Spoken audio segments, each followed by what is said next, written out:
근데 아이들은 기승전결 없이 안 돼 이렇게 해버려요. 사실 그런 경우 있잖아요. 그러면 끼려고 했던 아이가 큰 상처를 받고 나 왕따인가 봐. 우리 애들이 나 싫어해. 엄마 집에 가서 그런 얘기 하죠. 애들이 나 안 껴줬어. 나 안 껴줬어. 나 싫대. 나 싫대. 이렇게 발전을 하거든요. 1학년 학생들이 가장 좋아하는 수업, 좋아하는 활동이 뭐예요? 네. 우리 아이 집에서랑 똑같죠, 뭐. 그렇죠? 아이 거? 노는 것인데 학교에서는 그냥 노는 건 없거든요. 저희가 교육과정을 짤 때, 이 아이랑 놀아야지 하고 노는 건 없어요. 그러니까 예를 들어서 공원 지나다니시다 보면 담임 선생님께서 학교 근처 공원에 아이들을 데리고 나오시는 그런 활동을 하는 경우들도 있잖아요. 그거 사실 놀러 나가는 거 아니거든요. 맞아요. 계절을 배우러 나가는 거예요. 봄, 여름, 가을, 겨울. 봄에는 어떤 꽃이 피는지, 그쵸? 뭐 여름에 하늘은 어떤지. 잠자리가 날아다니지 이런 거 보러 가는 거잖아요. 아이들은 그런 거 정말 좋아하죠. 그래서 또 뭐 이렇게 야외 수업 당연히 좋아하고요. 또 교실에서 수업을 한다고 하면 아이들은 노작 활동이라고 해서 손으로 움직이는 그런 활동 되게 좋아하잖아요. 그림을 그린다거나 종이 접기를 한다거나 하는 활동을 좋아하기 때문에 제가 여기서 팁을 하나 더 드리면 아이가 그 학교에 들어가기 전에 혹은 학교 저학년 때는 종이 접기를 정말 기술을 많이 가르쳐 주세요. 사실 1, 2학년 때는 성적으로 이 아이를 평가하기에는 아이들도 아직 어리거든요. 친구들도. 그렇기 때문에 이 아이가 똑똑한 친구, 이 아이가 뭔가 뛰어난 친구라는 것은 보여지는 거에서 있어요. 그래서 그림을 잘 그린다거나, 그쵸? 뭐 이렇게 종이접기로 이 아이가 정말 근사한 뭔가 큐브를 만든다거나, 아니 남자애들 막 팽이, 표창 이런 거 만들잖아요. 그런 것들을 잘 만들면 아이들이 굉장히 이 아이를 굉장히 신뢰하고요. 인싸라고 하잖아요. 예, 인기 스타가 될 수 있는 그런 가능성이 있으니까 집에서 항상 그런 걸 가르쳐 주셨으면 좋겠고 또 우리 체육 시간에 선생님 1학년 체육 시간에 뭐 달리기나 뭐 이런 것도 게임도 많이 하지만 줄넘기도 하잖아요. 네. 그래서 집에서 줄넘기 많이 하셨으면 좋겠어요. 줄넘기에서 쌩쌩이 같은 거 한번 하면 2단 뛰기 한번 하면 뭐 와 이러죠 친구들이. 네, 맞아요. 그리고 피구도 사실 많이 하잖아요. 그래서 그런 것들이 기회가 있을 때마다 놀이터나 이렇게 해서 아이들끼리 좀 피구 같은 거 던지고 이런 활동도 좀 하면 아이들이 참 좋아할 것 같아요. 아이들이 학교에서 실제로 그런 활동을 되게 좋아하거든요. 네. 아까 전에 그 여왕벌은 없다라는 네. 말씀하셨는데 그걸 좀 더 들어보고 싶어요. 그러면 1학년 때는 왕따가 없어요? 예. 저는 왕따가 없다고 생각해요. 그러니까 스스로 내가 왕따라고 생각하는 아이들은 있을 수 있겠죠. 아, 그런 아이 있을 수 있어요. 왜냐면 아이들 성향상 아이가 너무 조숙하다거나 그러니까 친구들은 다 철이 없어요. 이런 경우들이 있어요. 어떤 아이들이 뭐 3명이 앉아서 게임을 하고 있는데 저희 반 애들 같은 경우도 게임을 열심히 하고 있는데 갑자기 어떤 친구가 야, 나 껴줘 이래요. 그러면 갑자기 나도 할래. 쑥 들어오는 아이들 있잖아요. 나도 할래. 그러면 이 아이들이 뭐라 그러겠어요? 우리 지금 안 돼. 그러니까 물론 이 아이들이 뭐 우리 다음번에 뭐 우리 어른 같으면 그렇게 얘기할 거 아니에요. 야 이번 판이 아직 안 끝났으니까 다음번에 하는데 아이들은 기승전결 없이 안 돼 이렇게 해버려요. 사실 그런 경우 있잖아요. 그러면 끼려고 했던 아이가 큰 상처를 받고 나 왕따인가 봐. 우리 애들이 나 싫어해. 엄마 집에 가서 그런 얘기 하죠. 애들이 나 안 껴줬어. 나 안 껴줬어. 나 싫대. 나 싫대. 이렇게 발전을 하거든요. 근데 사실은 교실에서 그런 상황이 전혀 아니에요. 그래서 아마 어머님들께서 선생님과 담임 선생님과 막 상담을 할 때 담임 선생님도 깜짝 놀라실 거예요. 어머니 그런 상황 아니에요. 오해하지 마세요. 그런데 아이 말만 들은 어머님 되게 속상해 하실 수 있거든요. 근데 그런 상황이 선생님도 아시다시피 비일비재하게 일어나요. 뭐 아이들이 뭔가를 하고 있을 때 갑자기 뭔가 시간 차이를 두고 그렇죠? 했는데 뭐 그러는 경우 뭐 예를 들어서 친구 여자 2명, 3명이 손을 잡고 가는데 내가 이렇게 끼려고 했는데 이렇게 뭔가 나는 이렇게 뒤에 소외되는 경우는 뭐 계단을 내려간다거나 복도가 좁다거나 이럴 때거든요, 사실은. 그러니까 아이들이 일부러 나 너 싫어. 물론 그런 아이도 한두 명 존재하는데 뭐 여러 명이 나를 왕따시킨다든가 그런 행동은 사실은 1학년에서는 제가 아까 말씀드렸듯이 1학년 아이들은 모두 다 각계 전투 중이거든요, 지금. 이 아이들 유치원에서 학교 왔는데 다들 어떤 애가 뭐 얼마나 뛰어나겠어요. 다 똑같이 어린 아이들이고 이제 만 7세, 그쵸? 선생님 만 6세밖에 안 산 아이들이에요. 그래서 모든 아이가 착한 심성을 가지고 있고 대신 이제 말하는 게 서툴거나 어떤 기승전결에 대해서 이렇게 설명하는 게 되게 아이들이 어려워해요. 그래서 뭔가 거절 받은 친구도 마찬가지죠. 부모님한테 전달할 때도 이런 사건 때문에 이렇게 됐어가 아니라 그냥 무조건 결과적인 얘기만 하잖아요. 선생님한테 혼났어 이러는 경우도 되게 당황스럽잖아요.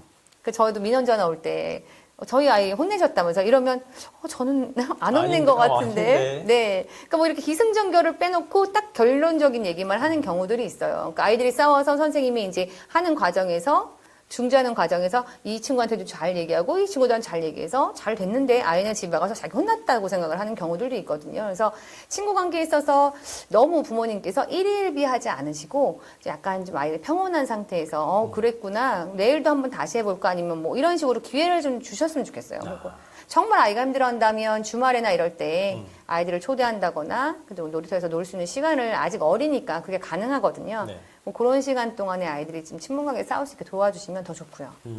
그렇게 네. 좋습니다. 1학년 때 친구 관계 만나고 친구 관계를 맺고 뭐 선생님을 만나고 할 때 자기 생각을 잘 표현하는 방법이 어렵잖아요. 네, 그렇죠. 생각을 잘 표현하려면 어떻게 해야 해요? 그것도 연습이 좀 필요할 것 같은데요. 연습. 이것도 연습이 필요해요. 아이들 중에서 웅얼웅얼 하면서 말을 하는 아이들이 있어요. 그리고 웅얼웅얼. 네, 그리고 네. 요즘에는 아이들이 대부분 가정이 외동이라거나 한두 명밖에 없기 때문에 말하지 않아도 부모님이 이미 다 차차차차 준비를 해주시잖아요. 아이가 밖으로 나갈 때 자기가 신발을 신어야 됨에도 불구하고 뭐 엄마가 신발을 꺼내준다거나 그렇죠. 뭐 지퍼 올리는 신발은 엄마가 앉아서 지퍼까지 올려주시는 경우들도 있고요. 그렇죠. 저희 아이도 마찬가지인데 아들들은 특히 그렇잖아요. 학원 가려면 자기가 학원 가방 들어야 되는데 엄마가 들고 그렇죠. 아이한테 따라오라고 하거나 그러니까 미리 엄마들이 준비를 많이 해주세요. 그건 당연한데 아직 어리다고 생각하니까. 근데 학교에 들어가면 아이들한테는 당연하지 않게 돼버리거든요. 담임 선생님이 그 25명, 20명을 다 챙겨주실 수가 없는데 아이는 챙겨줄 거라고 생각하는 경우들이 있어요. 내가 챙겨야 되는데 뭐 물병과 체육 시간에 나갔는데 뭐 즐거운 생활 뭐 아이들이랑 놀러 나가는데 선생님 목말라요 막 이러는 경우 있잖아요. 사실은. 그러니까 그것도 표현하는 애는 다행인데 표현하지 않고 이제 집에 가서 얘기하는 애들도 있죠. 그래서 일단 내가 필요한 건 내가 챙기고 또 표현하는 것, 내가 하고 싶은 것, 특히 선생님 가장 큰 문제가 화장실 가는 거잖아요. 아이들이 그 대소변 실수를 하는 경우가 부끄러워서 말을 못하는 아이들도 있고요. 그렇죠. 화장실을 가야 되는데 그냥 나가면 되는데 왠지 유치원 때는 그냥 그 교실 안에 화장실이 있는 경우들도 있고 하니까 편하게 갔다면 학교는 왠지 수업 중인데 자기가 나가는 거 좀 어려워할 수 있으니까 그럴 때는 뭐 손을 들고 이야기를 한다거나 이런 걸 좀 정확하게 알려주실 필요가 있어요. 그렇게 해서 화장실 가고 싶어요. 이렇게 손 네, 들고 얘기하고 그건 부끄러운 게 아니니까요. 그쵸. 그러니까 그런 인식 자체를 아이들한테 좀 연습을 시키실 필요가 있고 네가 원하는 게 있으면 정확히 말을 하고 학교에서는 엄마처럼 선생님이 모든 걸 챙겨줄 수 없으니 뭐 물을 가지고 간다거나 실내주머니를 가지고 간다거나 실제로 1학년 애들 같은 경우는 1층까지 내려갔다가 실내주머니 가지고 다시 올라온 애들도 막 있거든요. 막 남자들은 막 잠바 놔두고 가고 막 그러잖아요. 그러니까 자신이 할 일을 자신이 좀 챙길 수 있는 습관을 집에서 조금 말씀을 해주셔야 돼요.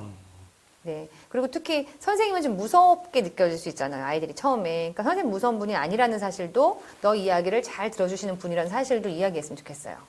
그래서 이제 그 입학하기 전에 학교 선생님 엄청 무서워 이런 이야기를 하면 안 된다는 거잖아요. 그렇죠? 네. 그러니까 아이가 소변을 참아요. 그러다가 소변 실수 정말 많이 하거든요. 생각보다. 많이 해요. 네, 똑똑하고 모범생인 아이들일수록 정말 많이 해요. 네. 제가 아는 아이는 되게 똑똑한 아이인데 그 1교시에 소변을 보고 끝날 때까지 그 말을 못해서 바지가 빳빳해져서 돌아왔다고 하더라고요. 아이고. 그러니까 엄마가 얼마나 속상하셨겠어요. 네. 그러니까 이렇게 모범적인 아이들일수록 특히 수업 시간에 소변이 마려울 경우 이럴 때는 말을 못하고 넘어가는 경우가 있어요. 그래서 그건 결국 부끄러운 일이 아니라 확실하게 이야기를 해라. 특히 또 그런 것들도 있죠. 친구 관계에 있어서도 확실히 말 못하는 친구 있죠. 저도 거절을 잘 못하는 스타일인데 거절 못하는 친구가 문방구를 가자고 했는데 나는 엄마랑 약속을 해서 이거 학원 버스를 타야 돼. 이럴 때 친구가 가자 막 이랬을 때 친구를 따라가지 않는다고 정확하게 이야기를 해야 되고 내가 예쁜 학용품이 있을 때 친구가 나 이거 줘 뭐 이렇게 했을 때 그때도 안 돼 이건 내 거고 뭐 이런 식으로 말할 수 있는 거절의 방법이나 친구에게 어떻게 이야기를 해야 되는지도 잘 거절하는 법 그렇죠. 친구한테 그리고 예쁘게 말하는 법도 조금 알려줘서 보내주시면 친구 관계에 있어서도 문제가 없을 것 같습니다. 거절하는 법, 뭐 이런 거. 야 지선아 반지 우와 되게 비싸 보인다. 네. 이거 나 줘. 이러면 네. 이거 나한테 소중한 거라서 줄 수가 없어. 나도 미안해. 나 소중한 친구 아니야? 그래도 주면 안 돼? 미안해. 오케이, 알겠습니다. 네. 네.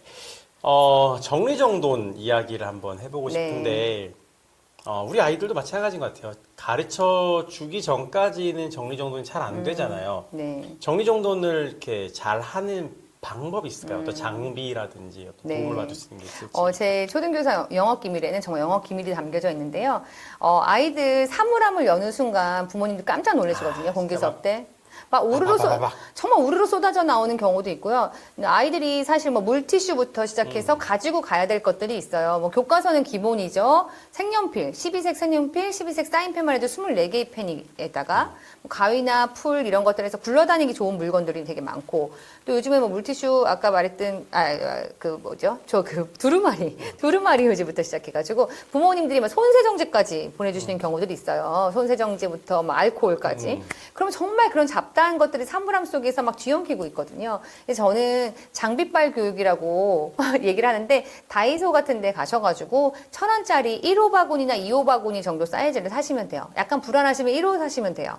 2호가 안 들어가는 사물함이 있을 수 있거든요. 그래서 그렇게 집에서 요거는 학교에 가자마자 사물함에다가 바구니에 놔두고 그리고 A4 개폐형 파일이라든가 북엔드 같은 걸 이용해서 교과서는 이렇게 세워놓는 거야 라고 해주시면 좋을 것 같고 궁금하시면 제 책에 그림이 나와 있어요. 사진이 나와 있거든요. 그래서 이렇게 아이들이 사실 뭐 사물함 정리 같은 경우는 1학년 때 안 해놓으면요. 이게 6학년 평생 사실 고등학교 때까지 가잖아요. 어떻게 하는지 방법을 한 번에 알려주셔야 돼요. 물론 담임선생님들께서 잘 지도해 주시는 분들도 계시는데 이 아이가 뭐 여러 명이 하다 보니까 정확히 모를 수도 있거든요. 그래서 사진 같은 자료를 보여주신다거나 부모님하고 한번 이렇게 사가지고 직접 해보는 것도 좋을 것 같아요. 아, 그렇게 사가지고 바구니 그런 데다 정리를 해서 깔끔하게 북엔드나 이런 걸로 해서 네. 깔끔하게 정리한다. 아, 네, 좋습니다.